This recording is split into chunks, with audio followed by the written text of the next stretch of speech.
حالانکہ ہم اس لائق ہے نہیں کہ مطلب گناہ گار ہیں اور ہم لوگوں کے اندر یعنی کہ سستی ہے، غفلت ہے، سب کچھ ہے۔ اس کے باوجود رب تعالیٰ نے ہمیں اتنی بڑی ذکر کی محفل میں، شب قدر کی محفل میں، 27ویں رمضان کی محفل میں اللہ رب العزت نے ہمیں یہاں پر بلا کر قبول کر لیا ہے، تو ہمیں یہاں آنے کی توفیق ہوئی ہے۔ بہت سے ایسے ہیں جو لوگ یعنی کہ دیکھیں گے ہم ان کو کہ وہ بہت عبادت گزار ہیں، دیکھیں گے ہم ان کو کہ وہ بہت ذکر کرنے والے، قرآن پاک پڑھنے والے، دیکھنے میں لگے گا کہ ہم ان سے بہت کمتر ہیں، لیکن وہ بہت زیادہ باعمل ہیں۔ لیکن جب وہ 27ویں رات یا کتنی بھی راتیں، کوئی بھی جو ہمیں یعنی کہ جا کر شب بیداری جس میں کرنی چاہیے، ویسے تو ہر شب بیداری کی رات ہے، ہمیں ہر رات ہی شب بیداری کرنی چاہیے، لیکن جو خاص راتیں ہیں اللہ نے ان کو خاص کیا۔ اللہ رب العزت نے خود قرآن پاک میں فرمایا کہ اِنَّا أَنزَلْنَاهُ فِي لَيْلَةِ الْقَدْرِ، ہم نے اس قرآن پاک کو لیلۃ القدر میں نازل فرمایا۔ وَمَا أَدْرَاكَ مَا لَيْلَةُ الْقَدْرِ، اور آپ کو کیا معلوم کہ لیلۃ القدر کیا ہے؟ لیلۃ القدر خیر من الف شہر، لیلۃ القدر 1000 مہینوں سے افضل ہے۔ لیلۃ القدر 1000 مہینوں سے افضل ہے، اور اس میں تنزل الملائکہ، اس میں فرشتے نازل ہوتے ہیں اللہ تعالیٰ کے حکم کے ساتھ، اور یہ جو رات ہے ہی حتی مطلع الفجر، یعنی کہ طلوع فجر تک یہ سلامتی والی رات ہے، بہت پیاری اور خوبصورت رات ہے کہ اس میں فرشتے نازل ہوتے ہیں، تو بہت قیمتی رات ہے۔ اللہ رب العزت نے اس رات کو اللہ نے بنایا نا، ہم نے بندوں نے تو اس رات کو مخصوص نہیں کیا۔ اس بات سے اب ماہ رمضان میں ہی آتا ہے، رمضان کے اندر ہی روزوں کا حکم دیا گیا، اللہ نے خاص کر دیا ماہ رمضان کو۔ اب یہاں پر ان لوگوں کی تردید ہو جاتی ہے کہ جو لوگ کہتے ہیں کہ آپ لوگوں نے فلاں دن خاص کیوں کیا، بدعت ہو گئی، آپ نے فلاں رات خاص کیوں کی، یہ تو بدعت ہے۔ جب ہم یہ کہتے ہیں کہ شب معراج کی جو رات ہے اس میں ہمیں عبادت کرنی چاہیے، اور 15 شعبان کی رات کو ہمیں عبادت کرنی چاہیے، اور بہت ساری جتنی بھی راتیں ہمیں ان میں عبادت کرنی چاہیے۔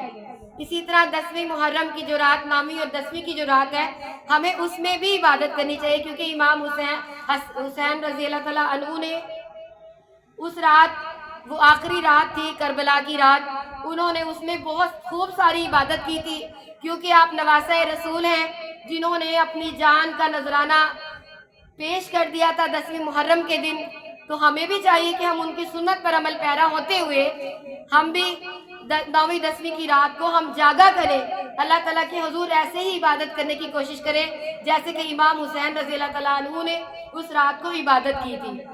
تو اب ہمیں یہ تلاش کرنے کی ضرورت نہیں ہے کہ کہاں پر لکھا ہے کہ فلاں رات کو عبادت کرنی چاہیے کہ نہیں، کہاں پر لکھا ہوا ہے کہ فلاں دن میں ہمیں پڑھنا چاہیے یا کوئی پروگرام کرنا چاہیے کہ نہیں، ہمیں یہ تلاش کرنے کی ضرورت نہیں ہے۔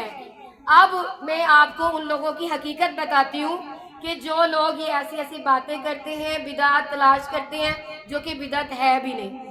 میں نے جب عالمہ کا کورس کیا، میں نے اس کے اندر بدعت حسنہ پڑھی، 2 بدعت کی قسمیں پڑھی، بدعت حسنہ اور بدعت سیئہ۔ ہر وہ بدعت جو کہ حسنہ ہو، اچھی ہو، نیکی کی طرف رہنمائی کرتی ہو، وہ احسن ہے۔ بدعت کا مطلب ہوتا ہے نا کہ کوئی چیز نئی نکالنا، وہ چیز جو حسنہ ہو، اچھی ہو۔ اب بتائیں کہ عبادت کرنے میں کیا قباحت ہے؟ یہ تو بدعت اگر ہے تو بدعت حسنہ ہے۔ بدعت سیئہ کیا ہوتی ہے میں آپ کو بتاتی ہوں، وہ بدعت جو ایسی نئی بات دین میں نکالنا جو کہ بری بات ہو، سے جیسے اگر کسی نے یہ بنایا کہ ناچنا، گانا، میوزک بجانا جو ہے کہ فلاں شخص یہ کیا کرتا تھا، ہمیں بھی اس کو خوش کرنے کے لیے، اس کے اصال ثواب کے لیے ہم بھی وہ ناچ گانا کریں، ہم بھی ایسا کچھ کریں، تو یہ جو چیز ہے یہ بدعت کیا ہے؟ سیئہ۔ آپ ذرا توجہ سے سنیں پلیز، اس کو کہتے ہیں بدعت سیئہ۔ تو ہم بدعت سیئہ کو اپنائے ہوئے نہیں ہیں۔ اہل سنت کو مبارک ہو کہ ہم بدعت حسنہ پر عمل پیرا ہے۔ اگر ہم نے کوئی بدعت کی ہے تو فار ایگزامپل، حالانکہ یہ بدعت نہیں ہے، کیونکہ اللہ رب العزت نے خود خاص کیا لوگوں میں سے، عوام الناس میں سے انبیاء کو خاص کیا، اس نے 12 مہینوں میں سے رمضان کو خاص کیا، اور اس سے بھی بڑی فضیلت کی بات ہے کہ رب تعالیٰ نے 12 ربیع الاول کو خاص کیا۔ اگر محمد مصطفیٰ، محمد عربی، جانے کائنات، دو جہانوں کے سردار ہی نہ آتے تو یہ دنیا تو جہالت کے اندھیروں میں ڈوبی رہتی نا۔ تو اللہ رب العزت نے سب سے بڑا احسان تو 12 ربیع الاول کو کیا۔ 12 ربیع الاول کی صبح و سحر میں اپنے پیارے محبوب عطا فرما کر ہم امتیوں پر اتنا بڑا احسان کیا کہ اگر یہ امتی سجدے سے سر نہ اٹھائے اور اللہ تعالیٰ کا شکر کرتے جائے کہ یا رب کائنات آپ نے ہم پر احسان کیا، آپ کا کروڑا بار شکر ہے کہ اپنے محبوب کا امتی بنا دیا۔ تو اللہ نے خاص کر دیا 12 ربیع الاول کو، ربیع الاول خاص ہو گیا۔ اسی طرح بے شمار مہینے ہیں۔ اب شب معراج کی جو رات ہے 27ویں رجب کی رات، وہ اللہ نے خاص کی۔ رجب اللہ کا، میرے آقا نے فرمایا رجب اللہ کا، شعبان میرا، ماہ رمضان میری امت کا مہینہ ہے۔ یہ کون خاص کر رہا ہے؟ اللہ تعالیٰ نے خاص فرمایا۔ پھر اللہ تعالیٰ نے حرمت والے 4 مہینے بتا دیے کہ یہ 4 حرمت والے مہینے، اس کے اندر لڑائی جھگڑا نہیں کرنا، کوئی بھی جنگ نہیں کرنی۔ کس نے خاص کیا؟ اللہ نے۔ ان لوگوں کی جو باتیں ہیں ان کی تردید قرآن و سنت سے، آقا کی باتوں سے، اللہ رب العزت کے حکم احکامات سے ان کی باتوں کی تردید مکمل ہو چکی۔ اسی طرح آج میں ختم کے بارے میں بتاتی ہوں کہ ختم کے بارے میں یہ لوگ کہتے ہیں کہ آپ لوگ بدعت کرتے ہو، کھانا سامنے رکھ کر تم لوگ یہ جو ختم دلواتے ہو، یہ تو بہت گندی بدعت ہے، بری ہے، اور آپ لوگ ایسا مت کرو، یہ تو بدعتی لوگ ہیں۔ اب میں بتاتی ہوں کہ ہم جب کسی شخص کے لیے ختم دلواتے ہیں، ختم کا مطلب ہے اس کو ایصال ثواب کرنا۔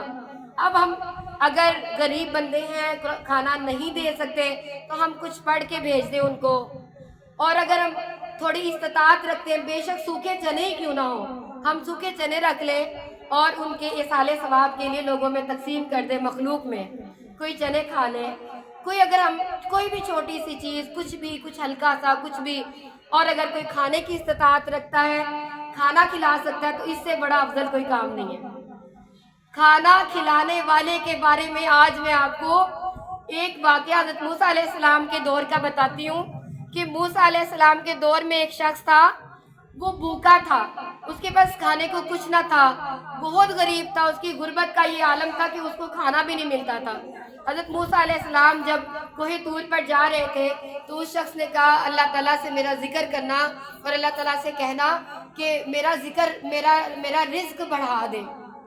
جب حضرت موسیٰ علیہ السلام کوہ طور سے واپس آئے تو اس شخص نے پوچھا کہ آپ نے میرا اللہ تعالیٰ سے کہا تھا کہ میرا رزق بڑھا دے، تو حضرت موسیٰ علیہ السلام نے فرمایا کہ ہاں میں نے آپ کے بارے میں اللہ تعالیٰ سے بات کی تھی۔ اللہ تعالیٰ نے فرمایا کہ تمہاری قسمت میں بس اتنا ہی رزق ہے، یعنی تھوڑا سا، تمہاری قسمت میں اور رزق ہے ہی نہیں۔ اب اگلی دفعہ پھر حضرت موسیٰ علیہ السلام کوہ طور پر جا رہے تھے تو اس شخص نے کہا کہ اب کی دفعہ آپ جب کوہ طور پر جائیں اللہ تعالیٰ سے کلام کریں، کلیم اللہ ہے نا حضرت موسیٰ علیہ السلام، اللہ تعالیٰ سے کلام کریں تو ان سے یہ کہیں کہ میری زندگی کا جتنا بھی رزق ہے سارا مجھے دے دیں۔ تو حضرت موسیٰ علیہ السلام حیران ہو گئے کہ عجیب پاگل ہے، پہلے اس کی زندگی میں تھوڑا سا رزق ہے اور اس نے اکٹھا مانگ لیا تو پھر باقی زندگی کے کیسے گزارے گا۔ بہرحال اس کا ایک پیغام تھا، اللہ تعالیٰ سے موسیٰ علیہ السلام نے پیغام پہنچا دیا اور اللہ رب العزت نے اس شخص کو سارا کا سارا رزق دے دیا، ایک ہی دفعہ دے دیا۔ اب اس شخص نے کیا کیا؟ اب توجہ طلب بات ہے، اس شخص نے لنگر خانہ کھول دیا، جس کے بارے میں آپ سنیں گے ہمارے قریب، میں ان کے نام نہیں لوں گی ان لوگوں کا، ہمارا مطلب فرقہ واریت نہیں پھیلانا۔ وہ کہتے ہیں کہ یہ بدعت ہے، لنگر کھلانا بدعت ہے، یہ فلانا کام بدعت ہے، وہ بدعت کے چکروں میں پڑے ہوئے ہیں۔ اب کیا ہوا، انہوں نے لنگر لگا دیا، کھانا کھلا رہے ہیں، لوگ آتے جا رہے ہیں، کھانا کھلاتے جا رہے ہیں۔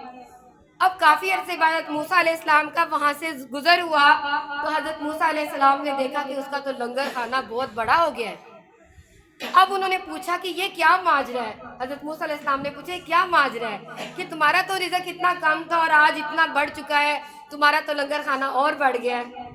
تو اس شخص نے کہا جب میں کھلاتا ہوں اللہ مجھے دگنا دے دیتے ہیں، پھر اور کھلاتا ہوں اور دگنا اور دگنا اور دگنا اور دگنا، اللہ تعالیٰ اس کے رزق کو بڑھاتے گئے۔ تو اس لیے کھلانے سے کبھی کھانا کم نہیں ہوتا۔ اللہ تعالیٰ نے سورۃ تغابن میں فرمایا، بے شمار سورتوں میں فرمایا کہ میرے راستے میں دو، میں تمہیں دگنا کر کے دوں گا، 2 گنا کر دوں گا، اور بدلے میں تمہارے گناہ بھی معاف کر دوں گا۔ اتنی پیاری تجارت جو کرنا چاہے تو کر لے۔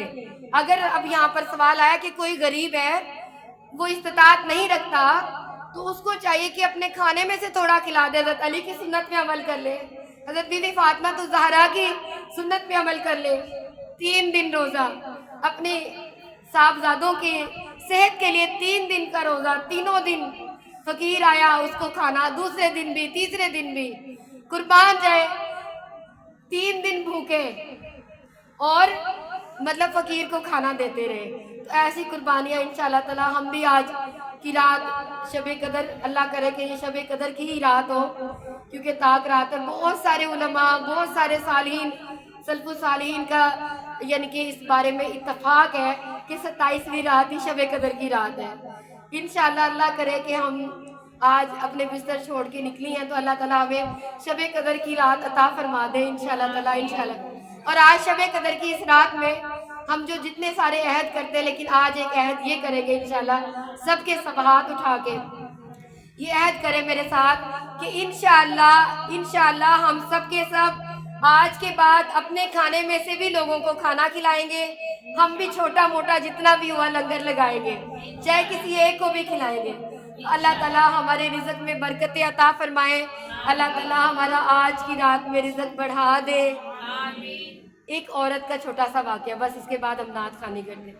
ایک عورت نے کہا، میرے پاس آئی، انہوں نے کہا کہ میں بہت تنگ ہوں، بہت پریشان ہوں، ہمارے بہت حالات خراب ہیں، پتہ نہیں میں نے قرآن پاک کے حوالے سے دماغ میں چل رہا تھا تو میں نے اس کو ایک دم سے کہہ دیا آپ ایسا کریں کچھ اللہ کی راہ میں دے دیں۔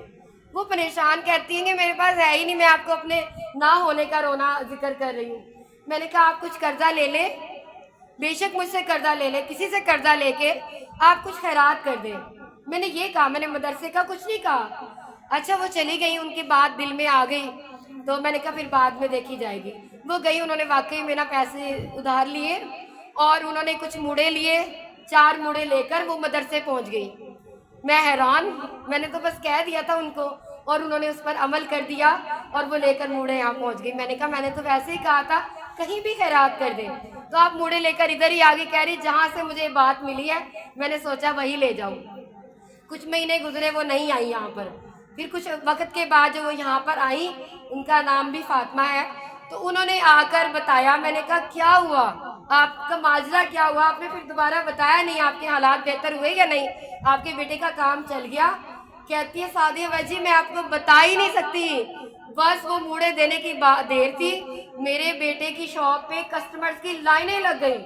کہتی ہے میرا کام ہمارا تو اچھا ہو گیا، ہمارے تو حالات بہت اچھے ہو گئے۔